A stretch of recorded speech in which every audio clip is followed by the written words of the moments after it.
భయ్య happy Bhogi first అందరికి. Main గా ఈ సంక్రాంతికి చాలా సినిమాలు వచ్చాయి. కొన్ని ఎంటర్టైన్ చేస్తున్నాయి, కొన్ని డిసప్పాయింట్ చేస్తున్నాయి. బట్ అనగనగా ఓ రాజు చాలా మందికి చాలా ఎక్స్పెక్టేషన్స్ ఉన్నాయి, చాలా ఆలోచనలు ఉన్నాయి.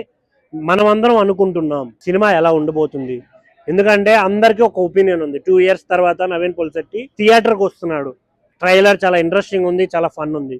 ఈ సినిమా ఎలా ఉండింది? జస్ట్ నవీన్ పొలిశెట్టి కామెడీ చాలా బాగా రాశారు, చాలా బాగా యాక్ట్ చేశారు. పంచెస్ లో చాలా చాలా చాలా నవ్వుకుంటాం మనం, చాలా ఫన్ అనిపిస్తుంది. మీనాక్షి చౌదరి యాక్టింగ్ బాగుంది, మన విలన్ రోల్ చేసిన పర్సన్ యాక్టింగ్ బాగుంది, కొన్ని పంచెస్ బాగున్నాయి, పల్లెటూరు వాతావరణం. లాస్ట్ 30 minutes చాలా ఇంట్రెస్టింగ్ ఉంటుంది, చాలా చాలా ఇంట్రెస్టింగ్ ఉంటుంది. మనం చూస్తున్న కొద్దీ అబ్బా ఓ సూపర్ నైస్ ఒక ఫీలింగ్ వస్తుంది. దానికి ముందు ఫన్ ఉంటది భయ్య, బుగ్గలు పగిలిపోయేలా నవ్వేస్తాం. సెకండ్ హాఫ్ లో చాలా చాలా బాగా అనిపిస్తుంది అది. కానీ ఇదే ఫస్ట్ హాఫ్. డైరెక్టర్, కొత్త డైరెక్టర్, డెబ్యూ మూవీ, ఒక సీన్ ని సెటిల్ చేయడానికే నీకు 20 minutes 25 minutes మూవీ తీసేసుకుంటే ఆడియన్స్ ని సీట్లు ఎలా కూర్చోబెడదాం అనుకున్నారు? నాకు ఇది అర్థం కావట్లేదు. కామెడీ ఉంది, ఓన్లీ వాళ్ళు పంచులు వేసినప్పుడే చూడడానికి ఇంట్రెస్టింగ్ గా ఉంది, నవ్వడానికి బాగుంది. రిమైనింగ్ దాని పరిస్థితి ఏంటి? ఇది నాకు అనిపించింది.